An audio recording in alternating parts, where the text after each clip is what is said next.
Living with addiction can be tough. Living with addiction without a place to live can make things even harder. In tonight's Finding Hope, we visit a local sober living home aiming to give Treasure Valley women in recovery a safe place to call home, but their presence in the community hasn't always been met with open arms. This is Hummingbird House.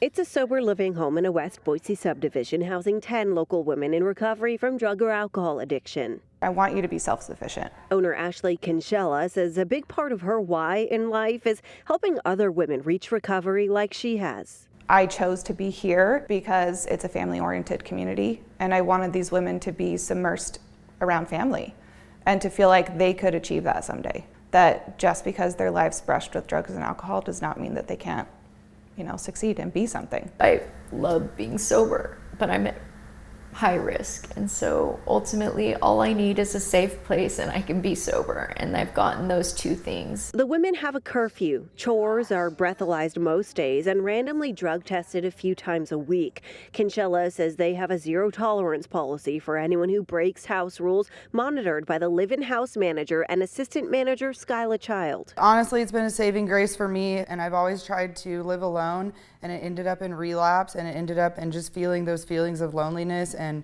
that ultimately is not a healthy environment for me to live by myself right now. So this has been a great transitional house for me and a great place to be. Everybody is very supportive of one another, and it does feel like a house full of women with the same goals. And I know I can just walk down the hallway if I need to talk to anybody about any of my struggles. The women live typical lives, most leaving for work in the morning, sitting down for weekly house meetings, and are encouraged to participate in recovery programs, turning to each other for accountability. We do all go to each other. We have a group text, and we'll text each other if we're struggling. We all go to meetings together. So I've definitely seen, people and myself, who've normally relapsed in the past over situations, get through them clean and sober by living here. And this is the upstairs living room. The goal, Kinsella says, is to use the house as a jumping-off point, a place to strengthen stability in their sobriety and eventually move on to other arrangements when they're ready.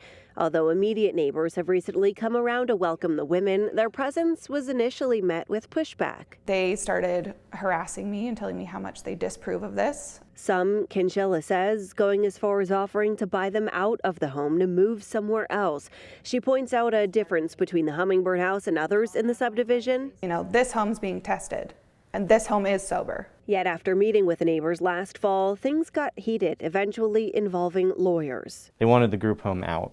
A public post on the site nextdoor.com stirred up controversy, hostility, and hundreds of comments, ultimately catching the attention of the Intermountain Fair Housing Council. It just has a big effect on people, and that's why discriminatory statements, are so banned, and they have so much liability under the Federal Fair Housing Act when it comes to housing, because what you're really saying is you're not welcome here because of your disability. Attorney Brian Stevens explains group homes housing adults with disabilities like addiction are protected under the Federal Fair Housing Act. People suffering from drug addiction, as long as they're in recovery, are also protected. So on behalf of the council, Stevens sent a request for reasonable accommodation to the subdivision's management and HOA and a letter educating community members on documented discriminatory acts. They really did the right thing because we informed them of their obligations. My understanding is that they had a community vote on the subject. Some neighbors reached out to us in support of what we were doing, and they voted to, grant the reasonable accommodation to keep the group home and to work with the group home. So I see it as a win. The neighbors have really turned around. We've had some really great people reach out to us and show our support, that from the beginning were kind of against us. More than anything, Kinsella hopes those in active addiction know there is a way out, and despite limited live-in options like the Hummingbird House, recovery is possible. You can stop your drug and alcohol addiction, and you can find a sisterhood or a brotherhood, and there are so many resources out there. It's more than sobriety. It's a safe place, and it's love. It's just a place of unconditional love, and that's been hard for me to find in this world. We did reach out to the neighborhood's HOA for their involvement in this story, and they declined to comment. Now, as for how successful the home has been so far, Conchella says she's helped a handful of women find housing elsewhere after breaking house rules, and 2 have successfully moved out into their own apartments and continue with their active recovery.